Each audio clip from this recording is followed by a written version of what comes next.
নমস্কার, ১ মিনিটের বুলেটিনে আপনাদের প্রত্যেককে স্বাগত। আজ পশ্চিমবঙ্গ রাজনীতির সবচেয়ে বড় খবর কলকাতার তারাতলা বিপর্যয়।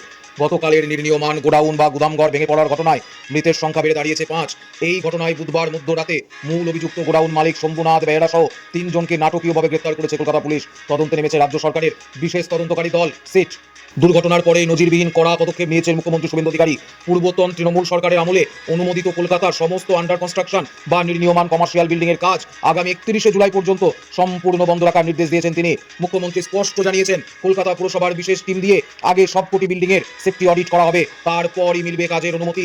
এই বিপর্যয় নিয়ে আজ সকালে বিধানসভা অধিবেশন শুরুর আগেই রাজ্য রাজনীতিতে শুরু হয়েছে তীব্র বাকযুদ্ধ। রাজ্যমন্ত্রী দিলীপ ঘোষ সরাসরি অভিযোগ তুলেছেন যে এই ত্রুটিপূর্ণ গোডাউন নির্মাণের পেছনে পূর্বতন তৃণমূল ও বাম আমলের বেশ কিছু বড় রাজনৈতিক নেতার নাম জড়িয়ে রয়েছে। নীতি নিয়ে সরকার কোনো আপোষ করবে না বলে হুঁশিয়ারি দিয়েছেন দিলীপ ঘোষ। এদিকে রাজনৈতিক দুর্নীতির অভিযোগে প্রাক্তন তৃণমূল বিধায়ক তথা কলকাতার প্রাক্তন ডেপুটি মেয়র ঘোষ ও তার মেয়ে ও জামাইয়ের বিরুদ্ধে ৪ কোটি টাকা সম্পত্তি বেআইনিভাবে দখলে রাখার অভিযোগে মামলা রুজু করেছে বিধাননগর পুলিশ। অন্যদিকে রাজ্য সরকারি কর্মচারীদের ২০% ডিএ বৃদ্ধি, ১ লক্ষ নতুন চাকরি ঘোষণার পর আজ বাজেট অধিবেশনের পরবর্তী পর্বে বিধানসভায় আরও উত্তপ্ত হওয়ার সম্ভাবনা। দেখতে থাকুন সংবাদ বাংলা 247।